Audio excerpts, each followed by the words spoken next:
같이 보겠습니다. 솔로몬의 신하 느밧의 아들 여로보암이 또한 손을 들어 왕을 대적하였으니 그는 에브라임 족속인 스레단 사람이요 그의 어머니의 이름은 스루아이니 과부더라. 그가 손을 들어 왕을 대적하는 까닭은 이러하니라. 솔로몬이 밀로를 건축하고 그의 아버지 다윗의 성읍이 무너진 것을 수축하였는데 이 사람이 여로보암은 큰 용사라. 솔로몬이 이 청년의 부지런함을 보고 세워 요셉 족속의 일을 감독하게 하였더니 그 즈음에 여로보암이 예루살렘에서 나아갈 때 실로 사람 선지자 아히야가 길에서 그를 만나니 아히야가 새 의복을 입었고 두 사람만 들에 있었더라. 아히야가 자기가 입은 새 옷을 잡아 12조각으로 찢고 여로보암에게 이르되 너는 10조각을 가지라. 이스라엘의 하나님 여호와의 말씀이 내가 이 나라를 솔로몬의 손에서 찢어 빼앗아 10지파를 내게 주고 오직 내 종 다윗을 위하여 이스라엘의 모든 지파 중에서 택한 성읍 예루살렘을 위하여 한 지파를 솔로몬에게 주리니 이는 그들이 나를 버리고 시돈 사람의 여신 아스타롯과 모압의 신 그모스와 암몬 자손의 신 밀곰을 경배하며 그의 아버지 다윗이 행함같이 아니하여 내 길로 행하지 아니하며 나 보기에 정직한 일과 내 법도와 내 율례를 행하지 아니함이니라. 그러나 내가 택한 내 종 다윗이 내 명령과 내 법도를 지켰으므로 내가 그를 위하여 솔로몬의 승전에는 온 나라를 그의 손에서 빼앗지 아니하고 주관하게 하려니와 내가 그의 아들의 손에서 나라를 빼앗아 그 10지파를 내게 줄 것이요 그의 아들에게는 내가 한 지파를 주어서 내가 거기에 내 이름을 두고자 하여 택한 성읍 예루살렘에서 내 종 다윗이 항상 내 앞에 등불을 가지고 있게 하리라. 내가 너를 취하리니 너는 내 마음에 원하는 대로 다스려 이스라엘 위에 왕이 되되 내가 만일 내가 명령한 모든 일에 순종하고 내 길로 행하며 내 눈을 합당한 일을 하며 내 종 다윗이 행함같이 내 율례와 명령을 지키면 내가 너와 함께 있어 내가 다윗을 위하여 세운 것 같이 너를 위하여 견고한 집에 세우고 이스라엘을 내게 주리라. 내가 이로 말미암아 다윗의 자손을 괴롭게 할 것이나 영원히 하지는 아니하리라 하셨느니라 한지라. 이러므로 솔로몬이 여로보암을 죽이려 하매 여로보암이 일어나 애굽으로 도망하여 애굽 왕 시삭에게 이르러 솔로몬이 죽기까지 애굽에 있으니라. 솔로몬의 남은 사적과 그의 행한 모든 일과 그의 지혜는 솔로몬의 실록에 기록되지 아니하였느냐. 솔로몬이 예루살렘에서 온 이스라엘을 다스린 날수가 40년이라. 솔로몬이 그의 조상들과 함께 자매 그의 아버지 다윗의 성읍에 장사되고 그의 아들 르호보암이 대신하여 왕이 되니라. 아멘.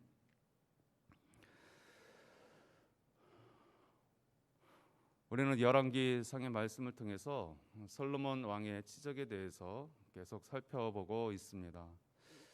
솔로몬 왕은 아버지 다윗 왕에 이어서 이스라엘을 물려받았을 때에 그는 참으로 겸손하였습니다.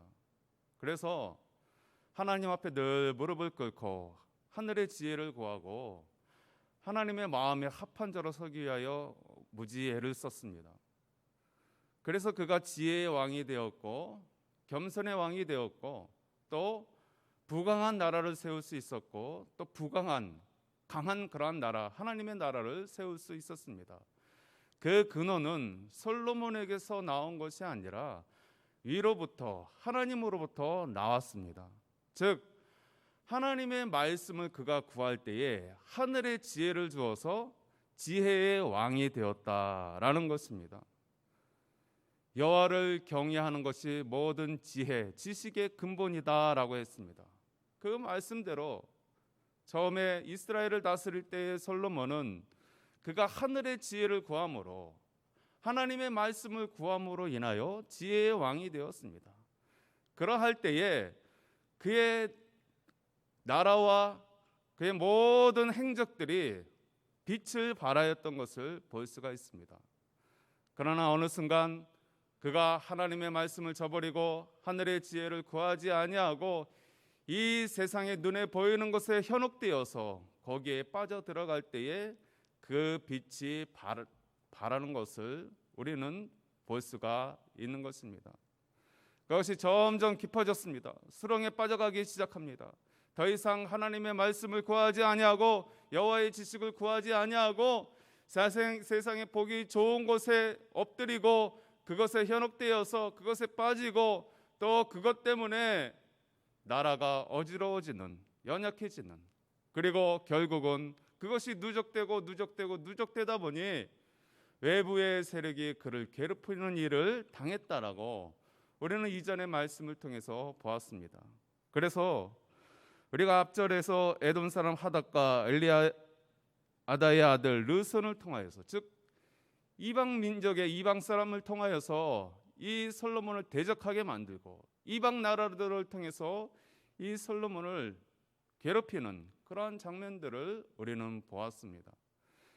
이러한 일들은 갑자기 일어난 것이 아닙니다. 앞서도 이야기했듯이 그가 하늘의 지혜, 하나님의 말씀을 붙들고 거기서부터 나오는 그 하나님의 은혜를 가지고 했을 때는 아무 문제가 없었지만 그것을 저버리고 계속해서 많은 그의 왕비들이 끌고 온 우상들에 현혹되어지고 보여주는 재물을 의지하는 그러한 모습이 누적되다 보니까 이제는 돌이키지 않는 그의 모습 속에서 하나님께서 외부의 적을 통하여서 솔로몬을 치게 만들었다라는 것입니다.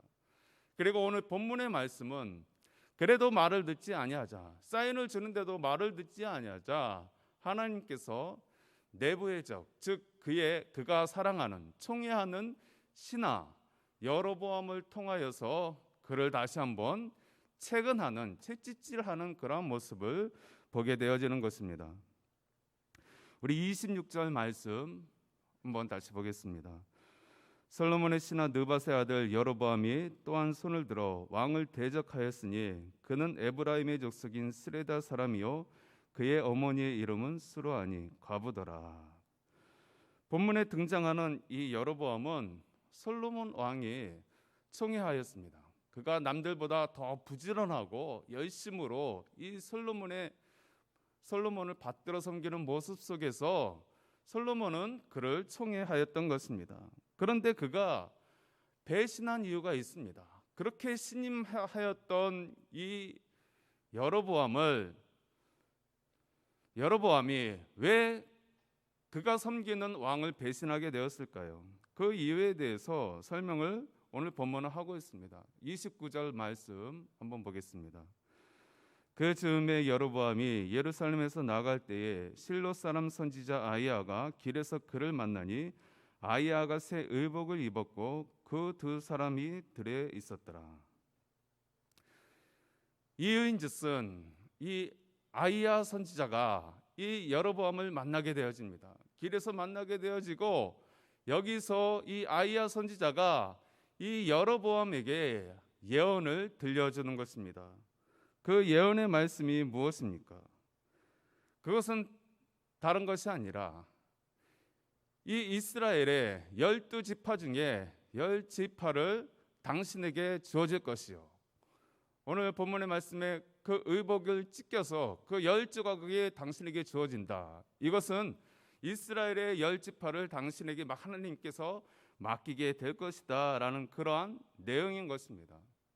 이 예언의 말씀을 선지자 아히야를 통하여서 여로보암이 듣게 되었던 것입니다. 그런데 문제는 이 이야기를 오늘 말씀에 보면 솔로몬의 귀에 그것이 들려지게 되어집니다. 오늘 40절 말씀 보겠습니다. 이러므로 솔로몬이 여로보암을 죽이려 하매 여로보암이 일어나 애굽으로 도망하여 애굽 왕 시삭에게 이르러 솔로몬이 죽기까지 애굽에 있으니라. 이러므로 그랬습니다. 즉 이 솔로몬이 총애하던 여로보암에게 하나님께서 이 이스라엘의 10지파를 맡기겠다라는 것을 선지자 아히야를 통해서 말씀하셨다라는 사실을 이 솔로몬이 들었으므로, 그러므로 이 솔로몬이 여로보암을 죽이겠다라는 것입니다.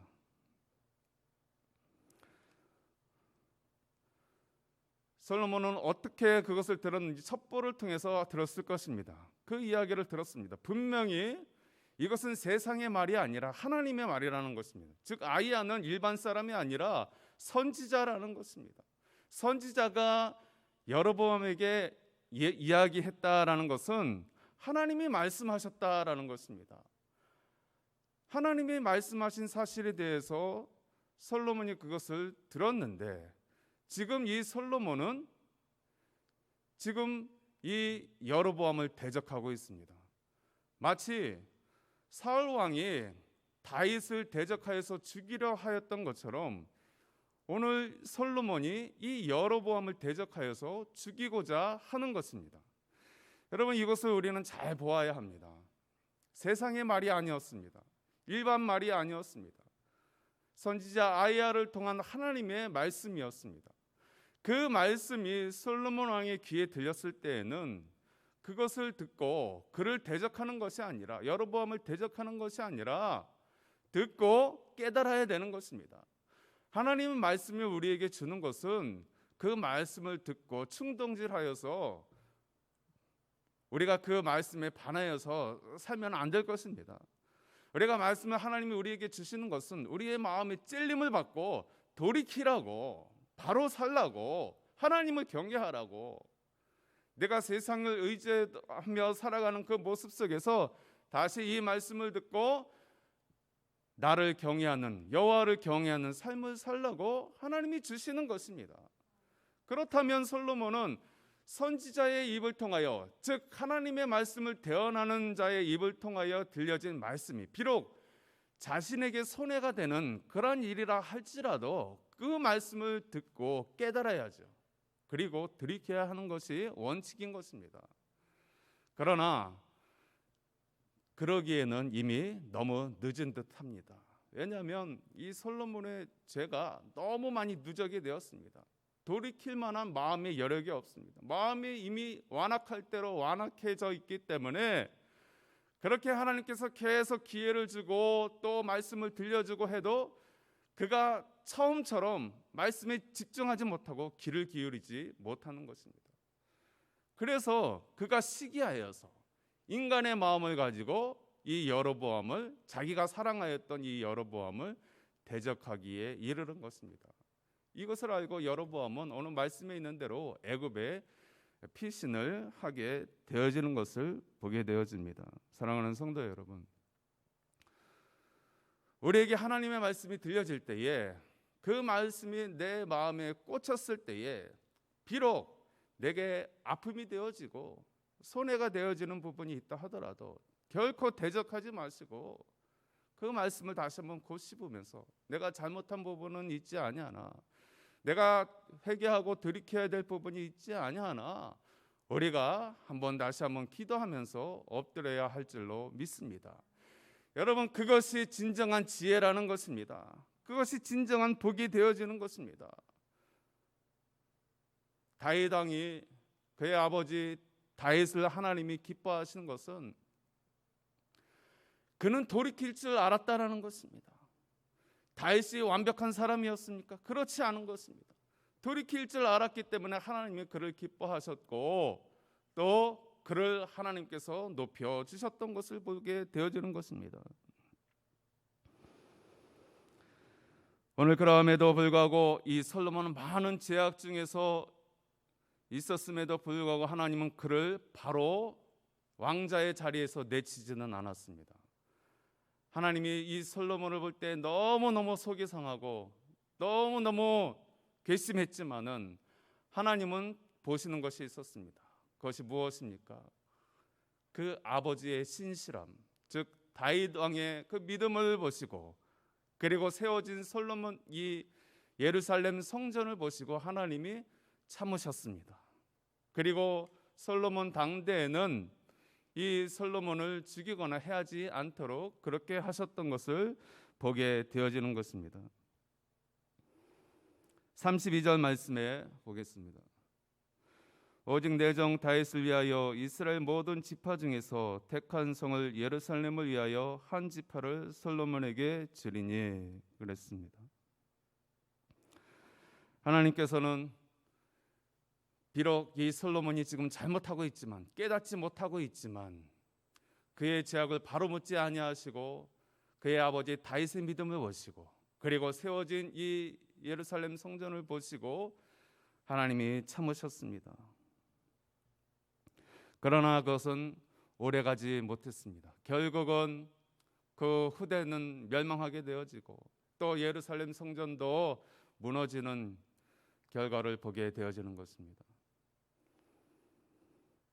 오늘 하나님께서 이 아이야 선지자를 통하여서 여로보암에게 말씀을 전하실 때에 그에게 어떤 말씀을 전하고 있습니까? 솔로몬의 이야기를 전하는 것이 아니라 다윗의 이야기를 전하고 있습니다. 오늘 38절 말씀을 한번 보시기 바랍니다. 38절 보겠습니다.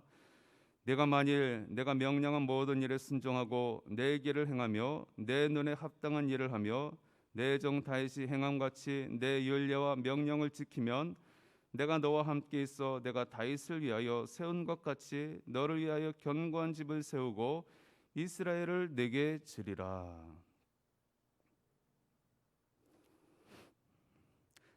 비록 지금 이스라엘은 이 솔로몬의 이 불신앙, 죄악 그리고 실정으로 인하여서 지금 무너지고 있지만 이제 너라도 솔로몬을 본받지 말고 다윗을 본받아서 다윗이 하나님의 율례를 지키고 법도를 지키고 그 말씀대로 행한 것 같이 하게 되어지면 견고한 집을 세우고 이스라엘을 너에게 줄 것이다. 이렇게 약속하고 있습니다.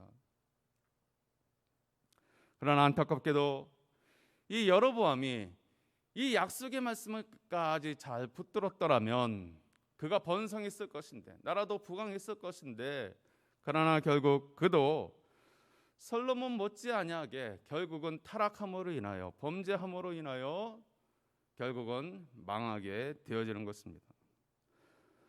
오늘 말씀을 통해서 무엇을 말씀하고 있습니까? 하나님은 우리에게 한 나라의 왕을 주실 때에 그 왕이 무엇을 바라보는가, 하나님을 바라보는가, 세상을 바라보는가, 무엇을 의지하는가에 따라서 완전히 다른 결과가 주어진다는 것을 보여주고 있습니다. 오늘 그런 면에서 우리는 더욱더 겸손히 엎드려야 할 것입니다. 이 나라에 지금도 이 살아계신 하나님의 말씀을 우리가 받들어서 오늘 우리가 한 나라의 왕을 위하여 정말 엎드려 기도해야 할 것입니다.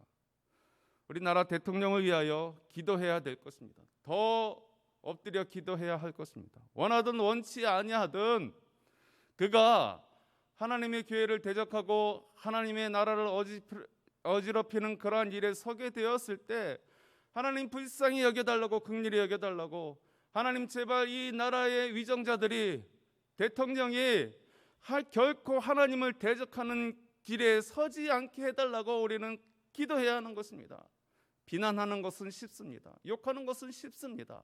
그러나 기도하는 것은, 엎드려 기도하는 것은 결코 쉽지만은 않습니다. 여러분, 지금도 하나님은 살아계십니다. 한 나라의 왕이 원하든 원치 아니하든 주의 나라와 주의 교회를 대적하는 길에 설 때에 그 불행이 누구에게 오게 되겠습니까? 한 나라의 대통령, 한 나라의 위정자에게만 갑니까? 그것이 고스란히 다 우리에게 오는 것입니다. 우리에게 피해로 오는 것입니다. 우리의 눈에 피눈물이 나게 되어지는 것입니다. 그래서 우리는 기도해야 합니다. 대통령을 불쌍히 여겨달라고, 위정자들을 불쌍히 여겨달라고 엎드려 기도해야 하는 것입니다. 주님, 다윗 왕의 믿음을 보시고 그 솔로몬의 죄를 당장 묻지 아니하였던 것처럼, 비록 저는 부족하고 연약한 사람이지만 주님, 나의 기도를 들으셔서 주여 이 나라의 대통령이 하나님을 대적하는 길에 서지 않도록 도와달라고 기도하고 엎드릴 때에 하나님이 우리의 기도를 들으시고 우리의 기도를 보시고 참으시는 것입니다. 여러분, 그러나 지금 어떠합니까? 너무나 위중합니다. 너무나 위태합니다. 어쩌면 지금 솔로몬의 제약이 가득 차서 돌이키지 않는 그런 모습 속에서 있는 것이 오늘 우리 교회들의 모습은 아닌지 우리가 돌이켜봐야 하는 것입니다. 우리 교회들의 모습들이 하나님의 진노를 사지를 않았는지, 그것이 너무나 많고 많이 쌓여서 이제는 돌이킬 수 없는 지경에 이르러서 하나님의 진노의 모습들이 나타나고 있는지 우리는 다시 한번 엎드려야 하는 것입니다. 왜 기도 운동이 불이 붙지 않습니까? 이전에는 제가 신앙생활 할 때 보면 항상 어떠한 일이 있고 하면 항상 그런 기도 운동들이 막 일어나서 회개 운동이 일어나고 그런 것들을 보게 되어지는데 요사이는 점체 그런 모습들이 보이지 않습니다. 물론 한국교회에 여러 가지 어려움들이 있고 아픔들이 있는 가운데 있지만 여러분, 그럴수록 우리가 기도해야 합니다. 엎드려야 합니다. 회개해야 합니다. 그러한 운동이 일어나야 될 텐데 너무나 지금 숨죽어 죽어있는 그런 모습들만 우리에게 바라보아지고 있는 것입니다. 우리가 다시 한번 하나님 앞에 엎드려서 이 나라의 위정자가 잘못된 길을 가지 아니하도록 하나님 불쌍히 여겨주시고 다시 한번 이 민족을 통하여 하나님이 이 나라를 통하여 세우고자 하시는 일들이 일어날 수 있도록 하나님 도와달라고 기도해야 할 것입니다. 다윗이 성군이 될 수 있었던 건, 여로보암 너가 다윗을 본받으면 내가 너를 견고히 세워줄 것이야, 이렇게 말씀하신 데는 여러분 다른 것에 있지 않습니다. 철저한 엎드림, 회개입니다. 다윗이 범죄할 때에 그는 그 범죄함에 대해서 돌이킬 줄 알았습니다. 그러나 이 솔로몬은 그 지혜의 왕이라는 명성을 얻었음에도 불구하고 돌이킴이 없었습니다. 그리고 계속 죄를 누적해가는 모습만 있더라는 것입니다. 하나님은 다윗도 비록 많은 허물이 있지만 그 허물을 보시지 아니하고 너는 참으로 성군이야, 이 다윗의 믿음을 본받아야 돼 라고 이렇게 말할 때에는 그가 돌이킴으로 인하여서 하나님이 이전의 죄를 보지 아니하고 계속해서 하나님 편에 있는 그 모습을 보고 너도 그를 본받아라, 너도 그를 본받으면 내가 비록 너는 신하 출신이지만 너를 통해서 크게 세워줄 거야, 이렇게 약속하고 있는 것입니다. 이 말씀이 우리에게 임하고 이 나라에 임해서 다시 한번 이 나라가 번성하고 하나님 나라가 견고히 세워지는 일에 쓰임받게 되기를 소망합니다. 하나님 아버지,